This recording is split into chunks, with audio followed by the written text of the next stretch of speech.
أشهد أن لا إله إلا الله وحده لا شريك له وأشهد أن محمدا عبده ورسوله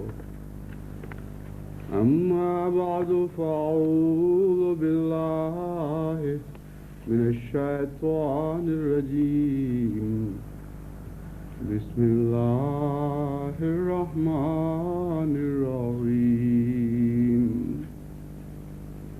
الحمد لله رب العالمين الرحمن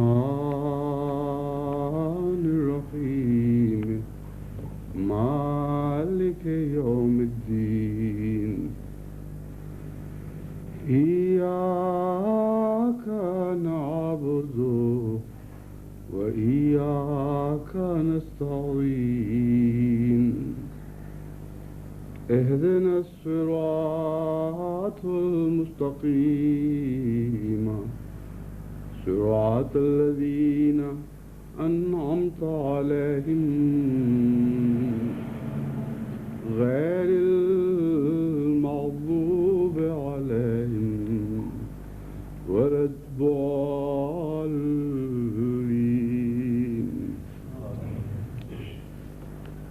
واستفزز من استطعت منهم بصوتك واجلب عليهم بخيلك ورجلك وشاركهم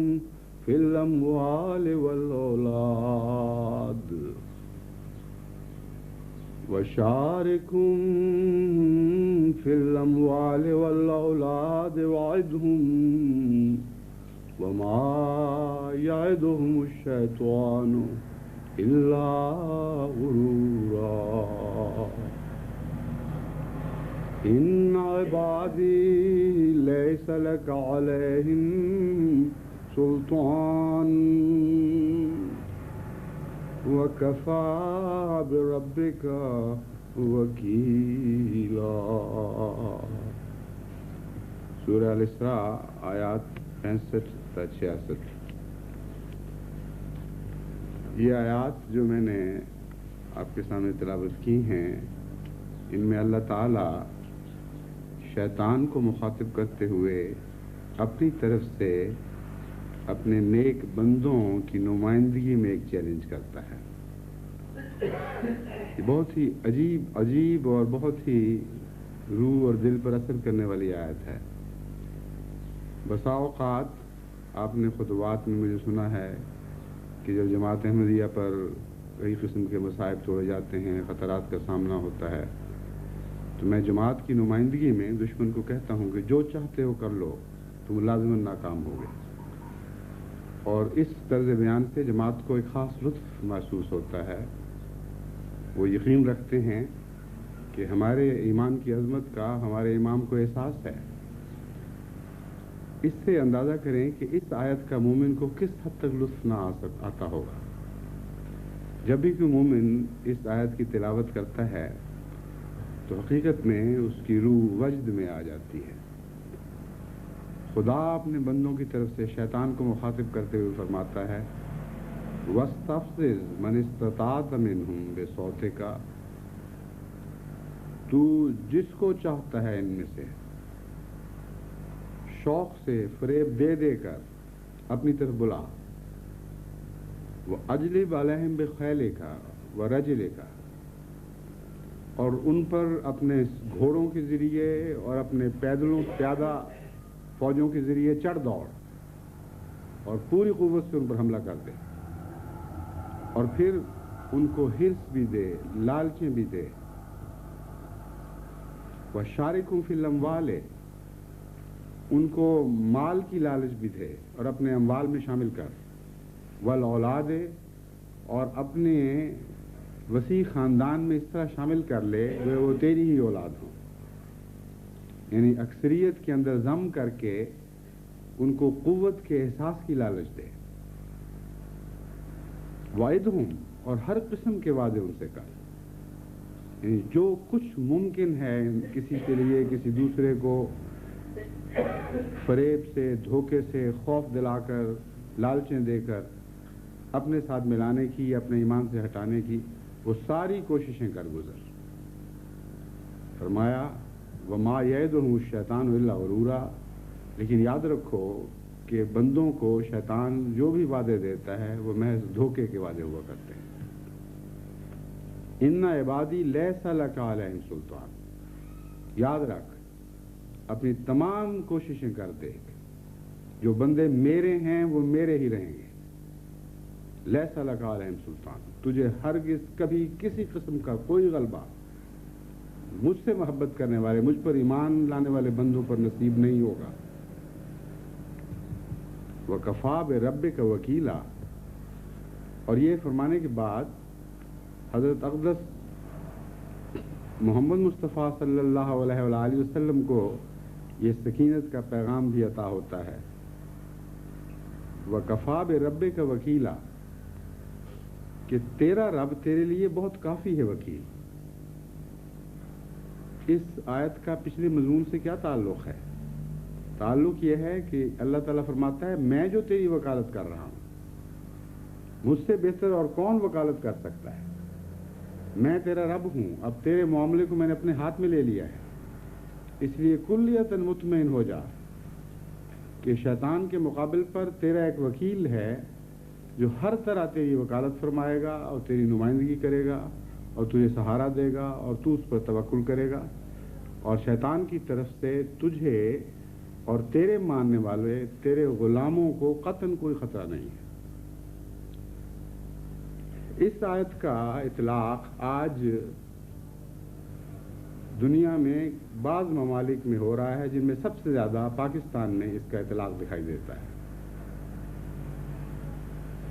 جب سے دشمنوں کو میں نے جماعت احمدیہ کی عوام کے امام کی حیثیت سے آپ سب کی نمائندگی میں مباہلے کا چیلنج دیا ہے، اور جب سے انہوں نے یہ دیکھا کہ اس چیلنج کے مان بعد خدا تعالیٰ کی تقدیر نے بار بار اپنی تجلیات جماعت کی تائید میں دکھائیں، اس وقت سے ان کے اندر ایک خوف و ہراس کی کیفیت پیدا ہو گئی ہے اور شدید خطرات محسوس کر رہے ہیں کہ بقیہ عرصے میں جو بھی چیلنج کا عرصہ باقی ہے، کہیں خدا تعالیٰ ان مزید تائیدات سے ان کو نہ نوازے اور کہیں دنیا یہ دیکھ نہ لے کہ خدا ان کے ساتھ ہے. یہ وہ خطرات ہیں جن کو محسوس کرتے ہوئے وہ اپنی شرارت میں بڑھتے چلے جا رہے ہیں، گویا وہ خود خدا ہیں. گویا چیلنج ان کے نام یہ تھا کہ تم ہمیں کسی قسم کی کوئی نقصان شرارت اور حسد کے ذریعے نہیں پہنچاؤ گے. ہرگز ایسی کوئی بات نہیں تھی. چیلنج یہ تھا کہ جو خدا کا ہے وہ اس کی تائید میں خدا حیرت انگیز نشانات دکھائے گا اور تمام دنیا میں اس کو غالب کرتا چلا جائے گا، اس کی بدیوں کو نیکیوں میں تبدیل کرتا چلا جائے گا، اور ان کے اندر سے خدا کے ولی پیدا ہوں گے اور ایسی جماعت جو خدا کی ہے. اس مباہلے کے بعد انشاءاللہ تعالی ہر پہلو سے تم ان کو نیکیوں میں ترقی کرتا ہوا دیکھو گے. اور جہاں تک دشمن کی شرارت کا تعلق ہے، مباہلے میں یہ بات واضح کر دی گئی تھی کہ اگر فریقین میں سے کسی کی شرارت سے کسی کا نقصان ثابت ہو تو اس کو خدا کی تجلی کا نشان نہیں سمجھا جائے گا، بلکہ وہ بندے کا عناد و دشمنی اور شرارت ہے. اس کو خدا کے کام کیسے قرار دے سکتے ہو؟ بس اپنے ہاتھ میں انہوں نے جماعت کو نقصان پہنچانے کی ذمہ داری لے کر فی الحقیقت اس بات کا اعلان کر دیا ہے کہ ان کا کوئی خدا نہیں جو ان کی نمائندگی میں جماعت کو نقصان پہنچائے. ان کا کوئی ولی ایسا نہیں جو ان کی پشت پناہی کرتے ہوئے ان کی طرف سے جماعت کو ایذا پہنچائے. اس لیے انہوں نے کہا خدا نے تو ہمارے لیے کرنا کچھ نہیں، ہم کیوں نہ اپنے ہاتھ میں لے لیں امن و امان کے حالات اور جبر و تشدد کے ہتھیار، اور ان ہتھیاروں سے مظلوم احمدیوں کے امن اور سکون کو برباد کر دیں اور پھر دنیا کو یہ کہیں کہ دیکھو مباہلے کے نتیجے میں ان کو کیا کیا نقصان پہنچے ہیں. یہ ہے وہ فتنہ جو آج کل پاکستان میں بڑی تیزی کے ساتھ پھیلایا جا رہا ہے اور طرح طرح کے مظالم اور شرارت کے شاخسانے چھوڑ کر کوشش کی جا رہی ہے کہ احمدیوں کے خلاف ایک عام طوفان بدتمیزی کھڑا ہو جائے اور اسی قسم کے کثرت کے ساتھ پھیلے ہوئے فسادات برپا ہوں جیسے 1953 میں یا اس سے پہلے 33-34 وغیرہ میں برپا ہوتے رہے۔ اس کے جواب میں نے غور کیا کہ میں ان کو کیا پیغام دوں، تو میری توجہ اس آیت کی طرف مبذول ہوئی۔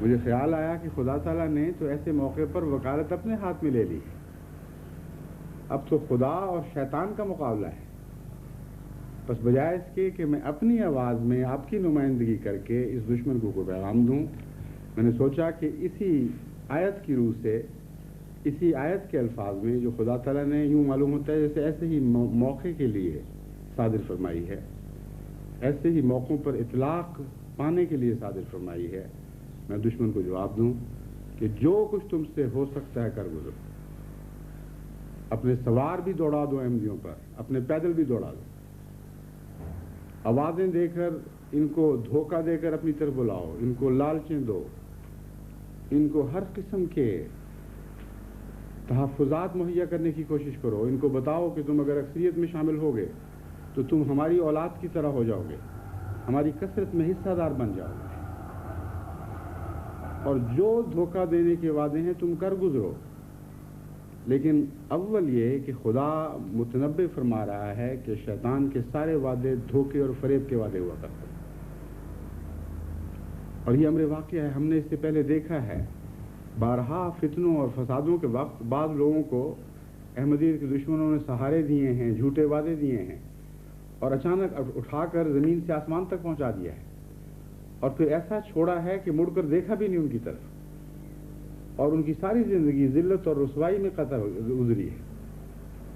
بس خدا تعالیٰ نے ضمناً ہمیں یہ بھی مطلع فرما دیا کہ جو لوگ بے وقوفی میں ان کے وعدوں اور لالچوں کے دھوکوں میں آئیں گے، دھوکے میں مبتلا ہوں گے، ان کا کوئی انجام نہیں ہے۔ یہ لوگ بے وفا لوگ ہیں، یہ اپنوں کا، جن کو اپنا سمجھتے ہیں، ان کا ساتھ دینے والے بھی نہیں، ان کو چھوڑ دیا کرتے ہیں۔ چنانچہ ایک نہایت عبرتناک واقعہ جماعت کی تاریخ میں محفوظ ہے کہ عطا اللہ شاہ صاحب بخاری نے ساری عمر جماعت احمدیہ کی مخالفت میں زبان چلائی اور حد کر دی ظلم اور صفاقی کی۔ زبان سے جس حد تک ظلم توڑا جا سکتا ہے عطا اللہ شاہ صاحب بخاری نے ساری عمر ایسا ہی کیا، اور مسلمانوں نے جب تک ان میں جان تھی، جب تک بولنے کی ہمت تھی، خوب ان کا ساتھ بھی دیا، بڑے بڑے عظیم الشان جلسے ہوئے اور بہت بہت مال اور دولت بھی ان پر نشاور کیے گئے، لیکن انجام بالآخر ایسا ہوا کہ جب وہ بوڑھے ہو گئے تو سب نے ان کا ساتھ چھوڑ دیا۔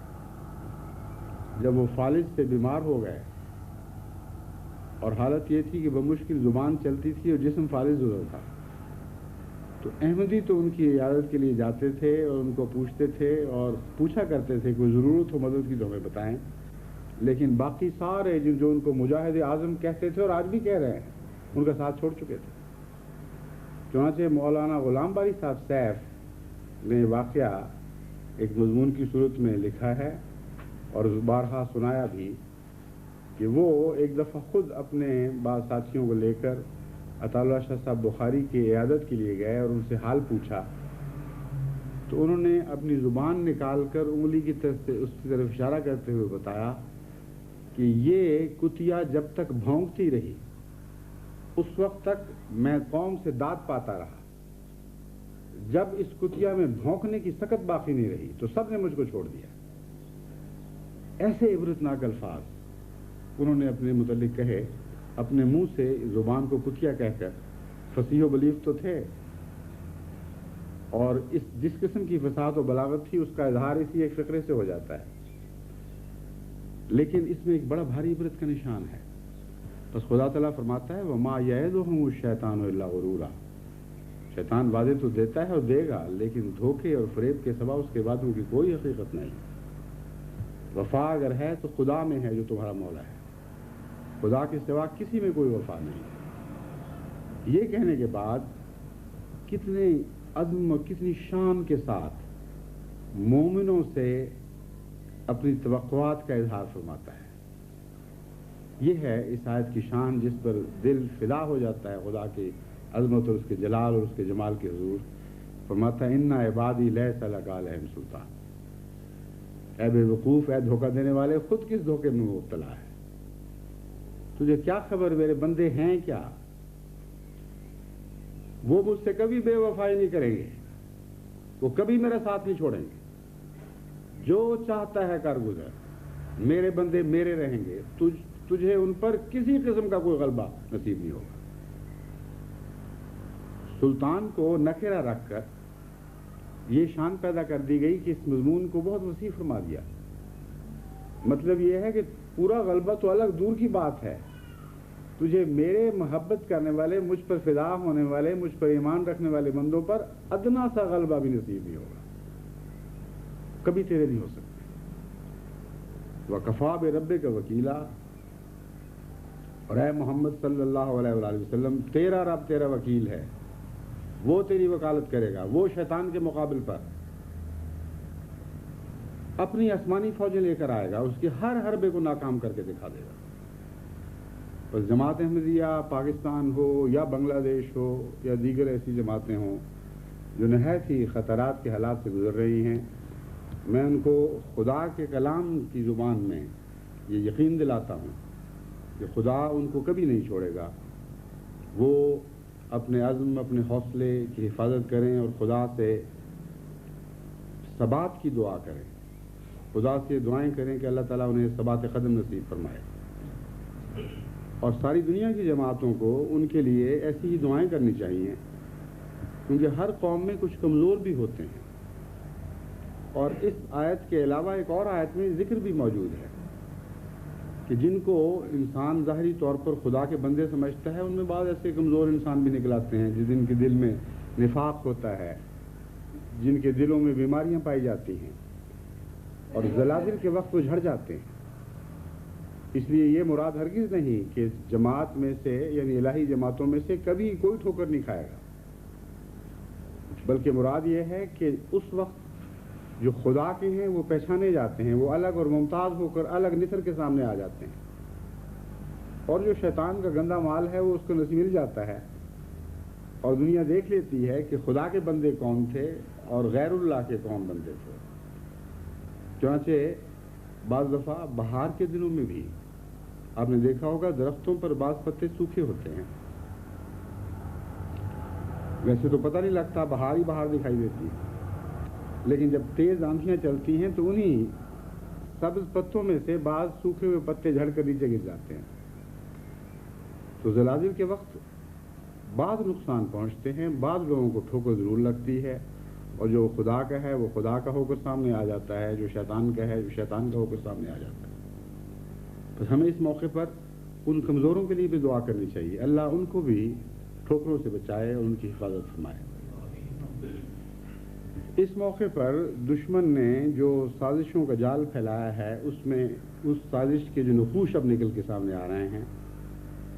ایک تو یہ ہے کہ وہ جگہ جگہ ایسے احمدیوں پر قاتلانہ حملے کروا رہے ہیں جو ان حالات میں اپنے دفاع کی طاقت نہیں رکھتے، اور اس پہلو سے وہ سمجھتے ہیں کہ جماعت کے نوجوان جو ایک لمبے صبر کے دور سے گزر رہے ہیں، اب صبر کا دامن ہاتھ سے چھوڑ دیں گے، اور ان دردناک قتلوں کو برداشت نہ کرتے ہوئے وہ بھی جوابی حملے شروع کریں گے۔ اور اگر ایک دفعہ انہوں نے ایسا کیا تو وہ سمجھتے ہیں کہ پھر ہم ساری قوم کو دھوکہ دیں گے اور ان کو کہیں گے کہ دیکھو احمدیوں نے یہ ظلم کیے، تمہارے فلاں کو مار دیا، تمہارے فلاں کو مار دیا۔ اس میں کوئی شک نہیں کہ اگر احمدی مقابل پر نکلیں تو کمزور ہونے کے باوجود وہ تعداد میں، بھاری تعداد میں، بڑی اکثریت پر بھی غالب آنے کی طاقت رکھتے ہیں۔ اس سے پہلے ہندوستان کی تاریخ میں جب ابھی جماعت بہت چھوٹی تھی، ایسے بارہا واقعات ہو چکے ہیں۔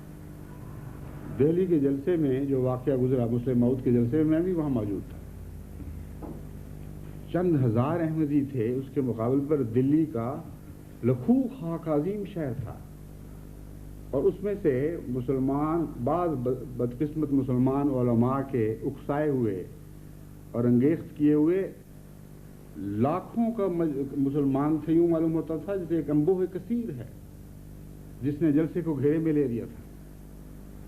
اس وقت ان سے غلطی ہوئی کہ انہوں نے عورتوں کے خیمے پر حملہ کر دیا. اور حضرت مسلم موعود رضی اللہ تعالیٰ عنہ نے تقریر کے وقت جب یہ دیکھا کہ عورتوں کی طرف ان کا رخ ہو گیا ہے تو آپ نے فرمایا کہ ہمارے صبر کے پیمانہ بہت وسیع ہے لیکن اس کی ایک حد ہے. اگر ہماری عورتوں کی طرف تم نے بد نظر سے دیکھا اور ہاتھ اٹھایا تو ہم کسی قیمت پر اس کو برداشت نہیں کریں گے, پھر جو کچھ ہوگا ہو جائے گا. آپ کا یہ کہنا تھا کہ احمدی نوجوان اس خیمے کی طرف لپکے ہیں اور آنن فانن اس انبوہ کثیر کے پاؤں ایسے اکڑے ہیں جیسے سیلاب کی موجیں کسی چیز کو بہا کے لے جا رہی ہیں. ہر طرف بھگدڑ مچ گئی تھی. ایسا عجیب نظارہ تھا اور اس کا ایسا روپ تھا کہ دوسرے یا تیسرے دن دلی کے اسٹیشن پر جب میں جا رہا تھا داخل ہونے لگا تو میں اپنا ٹکٹ نکالا دکھانے کے لیے. تو وہ جو اسٹیشن کے اس کا گارڈ تو نہیں مگر جو بھی افسر موجود تھا ٹکٹ دیکھنے کے لیے, اس نے مجھے کہا کہ میاں آپ احمدی ہیں, آپ کا ٹکٹ دیکھنے کی میں ضرورت نہیں کر سکتا, جو ہم سے ہو چکی ہے پہلے مجھے پتہ ہے. یعنی یہ روپ کی کیفیت تھی. اتنا بڑا شہر, اتنا عظیم شہر اور اتنا طاقتور شہر. بس یہ کوئی احمدیت کا کمال نہیں ہے, یہ خدا کی طرف سے ایمان کو ایک روپ دیا گیا ہے, ایمان کو ایک ہیبت عطا کی گئی ہے. جب بھی ایمان ٹکراتا ہے غیر ایمانی جہالت سے اور جوشوں سے تو ایمان کو ہمیشہ غلبہ نصیب ہوتا ہے. اس لیے علماء کو یہ بھی پتہ ہے کہ اگر احمدی نوجوان اٹھیں گے تو لازماً اپنے مقابل کو زیادہ سخت ماریں گے اور اس کے نتیجے میں پھر یہ فسادات پھیلا دیں گے ہر طرف. اور بہت سے ایسے علاقے ہیں جہاں چند احمدی بستے ہیں, چھوٹے چھوٹے بڑے بڑے دیہات میں چھوٹی چھوٹی آبادیاں ہیں. چنانچہ ان کی نیت یہ ہے کہ ایسے دیہات میں ایسے قصبوں میں پھر زیادہ سے زیادہ احمدیوں کے گھر جلائے جائیں, ان کے اموال لوٹے جائیں, ان کو قتل کیا جائے وغیرہ وغیرہ. بس یہ وہ خطرات ہیں جو اس وقت پاکستان کو درپیش ہیں. حال ہی میں سکرند میں اس صدی کا پہلا شہید ہوا ہے منور احمد صاحب بٹ, ان کا نام ہے. ابھی پرسوں مجھے اطلاع ملی ہے کہ انہوں نے جام شہادت نوش کیا. یہ اسی ظلم اور صفاقی کے سلسلے کی ایک کڑی ہے. منور احمد صاحب کے متعلق میں یہ آپ کو بات بتا دوں کہ گزشتہ چند سال سے ان کے ساتھ میری خط و کتابت ہے اور ان سے پہلے ان کے والد بھی شہید کیے گئے, ان کے بھائی بھی شہید کیے گئے, غالباً ایک اور خاندان کے فرد بھی شہید کر دیے گئے. سکرند کی جماعت چھوٹی سی جماعت ہے جس میں یہ گھر ہے جو خاص طور پر احمدیت کی فدائیت میں نمایاں ہے. دیہات میں ارد گرد بھی احمدی ہیں, ان پر بھی حملے ہوئے. بہت سے لوگوں نے زمینیں چھوڑ دی, بیچ کر دوسری جگہ منتقل ہو گئے. منور احمد صاحب اور ان کی ہمشیرہ کے بارہا مجھے خط ملے. انہوں نے کہا کہ ہم نے یہ عزم کیا ہوا ہے کہ اپنے خون کا آخری قطرہ تک بہا کے دیں گے, لیکن اس دشمن کو یہ خوشی نہیں دینی کہ احمدی جگہ چھوڑ کر بھاگ گئے تھے. اس لیے میں ہر وقت تیار بیٹھا ہوں. اس سے پہلے ان پر حملہ ہوا اور پولیس کو پتہ ہے, حکام کو پتہ ہے کون خبیث لوگ تھے جنہوں نے حملہ کیا, کون سی مسجد ہے جہاں سے وہ حملہ آور آئے تھے, اور پکڑے بھی گئے اور پھر کچھ نہیں بنا. چنانچہ ان حکومت کی حوصلہ افزائیوں کے نتیجے میں ابھی چند دن پہلے وہی قاتلوں کا گروہ آیا ہے اور دن دہاڑے ان پر فائرنگ کر کے وہیں ان کو جام شہادت عطا کر دیا. عطا تو خدا نے کیا لیکن ان کا وہ ایک ذریعہ بن گئے جس کے ذریعے ان کو جام شہادت نصیب ہوا. بس اس قسم کے قتل کی کوششیں اور جگہ بھی ہو چکی ہیں. بعض جگہ ناکام ہوئی ہیں کلیتاً, بعض جگہ شدید زخمی حالت میں احمدیوں کو چھوڑا گیا ہے, اور عمومی فساد کی کوششیں بھی بہت ہو چکی ہیں. ننکانہ صاحب کے واقعات آپ کو پتہ ہیں, 563 565 پھر سرگودا کے ساتھ 98 شمالی ہے، پھر نواب شاہ کے واقعات ہیں. یہ ایک دم جو تیزی سے اس باسی کڑی میں ابال آیا ہے، اس کا یہ پس منظر ہے جو میں نے آپ کے سامنے رکھا ہے. ان کو شدید بے چینی اور فکر ہے کہ وقت گزر رہا ہے اور جماعت اپنے ایمان اور اخلاص میں ترقی کرتی چلی جا رہی ہے، ساری دنیا میں پھیل رہی ہے. دیکھتے دیکھتے نئے نئے ملکوں میں خدا تعالیٰ ان کو عظمتیں اور غلبے نصیب فرما رہا ہے. ہم کیا منہ دکھائیں گے قوم کو کہ مباہلے کے یہ نتیجے نکلا کرتے ہیں. کافی انتظار کیا، 8-10 مہینے گزر گئے، 11 مہینے ہو گئے، خدا حرکت میں ہی نہیں آ رہا. اس لیے اپنے ہاتھ میں فیصلے لو، خدا پر بیٹھے رہے تو کچھ بھی نہیں بننا ہے احمدیوں کا. یعنی ہماری طرف سے ان پر کوئی مصیبت، کوئی حجت تمام نہیں ہو سکتی. لیکن میں آپ کو یہ بتاتا ہوں کہ ہمارا خدا صرف ہماری تائید کا خدا ان معنوں میں نہیں ہے کہ ہم پر رحمتوں اور فضل نازل فرماتا ہے، بلکہ وہ دشمن کو ہلاک کرنے کی بھی طاقت رکھتا ہے، دشمن کو رسوا اور ذلیل کر دینے کی طاقت بھی رکھتا ہے. اس لیے یہ دشمن جو بڑے ناز اور فخر کے ساتھ، اس وجہ سے ناز اور فخر کرتے ہیں کہ حکومت ان کے ساتھ ہے، مرکز کی حکومت بھی ان کے ساتھ ہے، پنجاب کی حکومت بھی ان کے ساتھ ہے، اس وجہ سے ناز اور فخر میں مبتلا ہیں کہ دنیا میں احمدیوں کا کوئی نہیں رہا. ان کو میں بتا دیتا ہوں کہ جس خدا کا یہ کلام ہے جو میں نے آپ کے سامنے پڑھ کے سنایا ہے، وہ خدا ہمارے لیے کافی وکیل ہے، اور ہمیشہ سے وہ اپنے پاک بندوں کی وکالت کرتا چلا آیا ہے. اس لیے ہم سے تمہیں کوئی خوف نہیں. احمدی نوجوان، جب تک میں ان کو کہتا رہوں گا، صبر کے نمونے دکھائیں گے اور صبر پر قائم رہیں گے، اور تمہاری یہ ناپاک سازشیں کامیاب نہیں ہونے دیں گے کہ احمدیوں کا صبر توڑ کر ان پر اپنے مظالم توڑنے کے بہانے ڈھونڈ نکالو. لیکن خدا ہے جس کی برداشت لامتناہی صحیح، لیکن وہ خود فرماتا ہے کہ ایک حد کے بعد پھر میں اپنا صبر خود توڑ دیا کرتا ہوں، اور جب میں فیصلہ کرتا ہوں کہ اب قوم کو کافی مہلت مل چکی ہے تو پھر اس قوم کو کوئی بچانے والا نہیں ہوا کرتا. وَإِذَا أَرَادَ اللَّهُ بِقَوْمٍ سُوءًا فَلَا مَرَدَّ لَهُ. جب خدا یہ فیصلہ کرتا ہے کہ کسی قوم کی ہلاکت کے دن آ گئے ہیں تو پھر اس قوم سے اس برائی کو روکنے والا کوئی نہیں ہوا کرتا. بس ہم تمہیں اپنی طرف سے نہیں بلکہ خدا کی طرف سے، خدا کے نام پر ڈراتے ہیں. اشتعال پھیلانے اور حکومت کو احمدیت پر ظلم پر اکسانے کے لیے ان کے دماغ جس طرح چلتے ہیں اور کیسی کیسی احمقانہ باتیں ان کو سوچتی ہیں، اس کی ایک مثال میں آپ کے سامنے رکھتا ہوں. 7 سالہ جشن تشکر کے متعلق جب پنجاب حکومت نے یہ فیصلہ کیا کہ احمدیوں کو کسی رنگ میں بھی جشن تشکر نہ منانے دیا جائے، یہاں تک کہ ان کے بچوں کو مٹھائی کھانے سے بھی باز رکھا جائے، اچھے صاف ستھرے کپڑے پہننے سے بھی منع کیا جائے،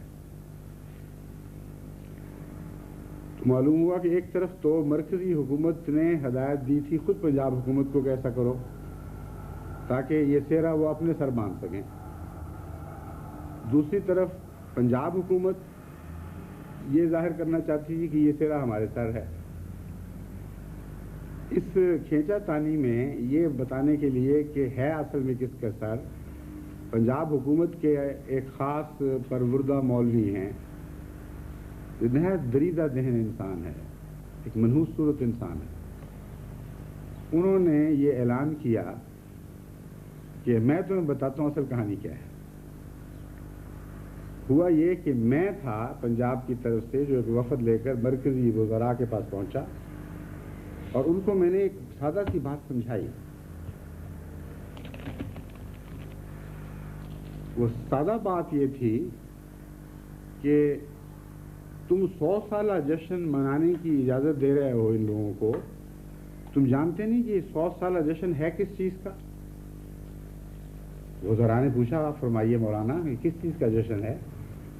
تو انہوں نے بتایا کہ وہ جشن اس بات کا ہے کہ 100 سال پہلے نعوذ باللہ من ذالک مرزا غلام احمد قادیانی نے حضرت محمد مصطفیٰ صلی اللہ علیہ وآلہ وسلم کی نبوت پر ڈاکہ ڈالا تھا، اور وہ ڈاکے کا مال اس وقت سے ان کے پاس ہے، اور 100 سال میں جو ڈاکے کا مال بڑھتا رہا ہے اس کی خوشی میں یہ سارا جشن منایا جا رہا ہے۔ تو کیا تم اپنے دنیاوی قانون کے لحاظ سے کبھی ڈاکو کو جشن منانے دیا کرتے ہو کہ میں نے اتنا مال لوٹا قوم کا اس لیے مجھے جشن بنانے دیا جائے؟ اور یہ بات مرکزی وزراء کی عقل میں آ گئی، ان کو سمجھ آ گئی، انہوں نے کہا ہاں مولانا اب ہمارا مسئلہ حل ہو گیا ہے، اب ہم حکم دیتے ہیں کہ جماعت احمدیہ کو جشن منانے کی اجازت نہ دی جائے۔ بات سمجھانے والے کی عقل بھی اور بات سمجھنے والے کی عقل بھی ایک خاص حیثیت کی عقل ہے، جس کا اگر دنیا کے عظیم الشان سائنسدانوں کو علم ہو جائے تو شاید وہ تجزیہ کریں، دماغ کھول کر دیکھیں کہ کس قسم کی عقل اس دماغ میں بھری ہوئی ہے۔ دنیا کے کسی منطق سے بھی آپ اس مسئلے پر غور کر کے دیکھیں، اور اسلامی غیرت کے نقطہ نگاہ سے بھی آپ اس پر بات کر کے دیکھیں، تو آپ حیران ہوں گے کہ وہ کیسے جاہل لوگ ہیں جنہوں نے یہ دلیل بنائی، اور وہ کیسی عقلیں تھیں جنہوں نے اس دلیل کو قبول کر لیا۔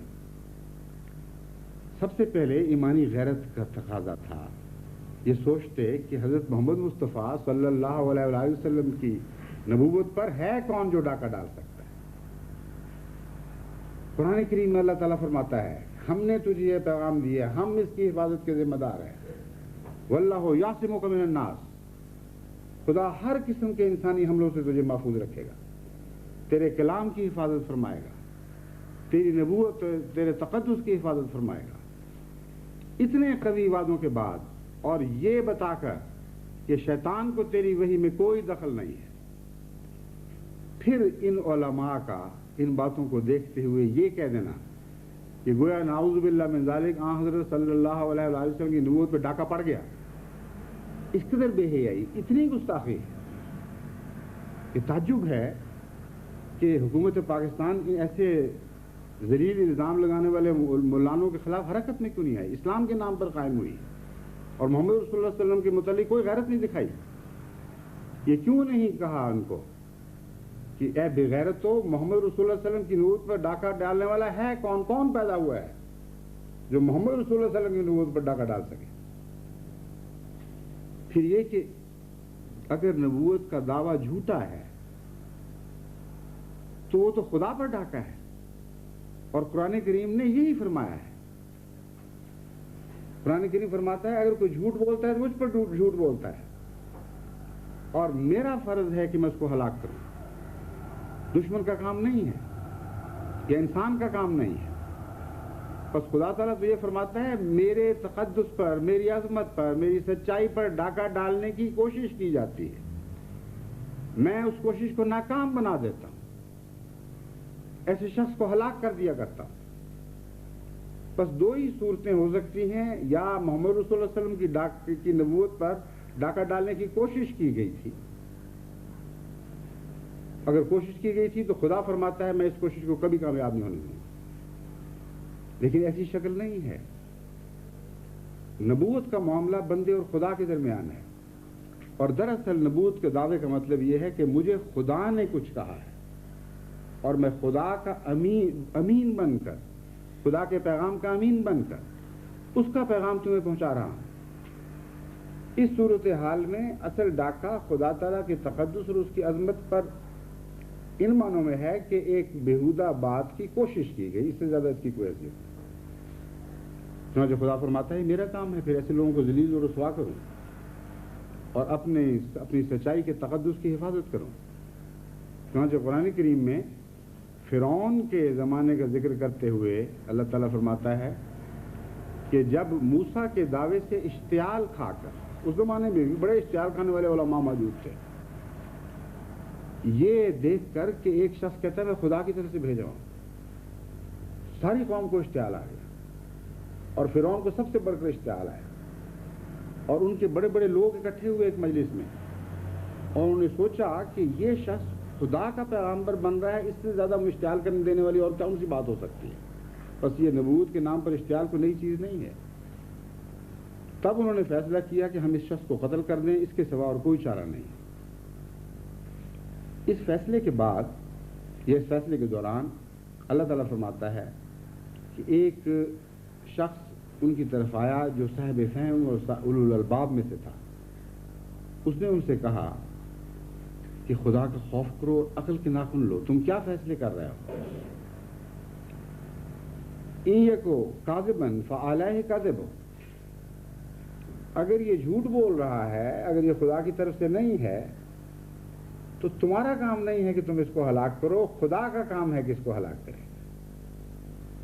اور اگر کوئی شخص خدا پر جھوٹ بولتا ہے تو اس کا عذاب ان لوگوں پر نہیں ٹوٹا کرتا جن کو وہ مخاطب ہوا کرتا ہے. تو تمہیں تکلیف کیا ہے؟ جھوٹ ایک شخص بول رہا ہے، خدا پر بول رہا ہے، اللہ اس کو پکڑے، ہلاک کرے نہ کرے اس کی مرضی ہے، تمہیں نقصان کون سا ہے اس کا؟ جھوٹا تو خود اپنی موت مر جائے گا.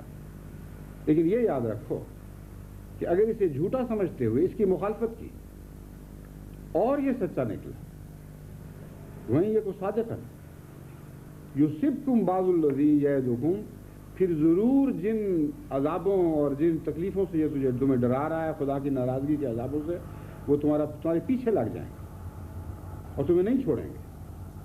اس لیے کیوں جہالت کی بات کرتے ہو؟ ایسے معاملے میں کیوں دخل دیتے ہو جس کے ساتھ تمہارا کوئی تعلق نہیں، کوئی اختیار نہیں ہے؟ بس حضرت مسیح موعود علیہ السلام کی بھی ان دو صورتوں میں سے ایک ہی صورت ہو سکتی ہے. اگر جھوٹ بولا ہے تو خدا پر جھوٹ بولا ہے، اور ایسی صورت میں قرآن کریم فرماتا ہے کہ پھر تمہارا کام صرف اتنا ہے کہ انتظار کرو اور دیکھو کہ خدا اس سے کیا سلوک کرتا ہے. اگر تم نے خود خدائی کو اپنے ہاتھ میں لیا، خود ایک شخص کو جھوٹا سمجھتے ہوئے اس کو سزا دینے کی کوشش کی، تو یاد رکھو اگر یہ سچا نکلا تو پھر تم ضرور ہلاک ہو اور ضرور تمہیں خدا کا عذاب پہنچے گا. یہ ہے عقل کی بات، یہ ہے خدا کا کلام.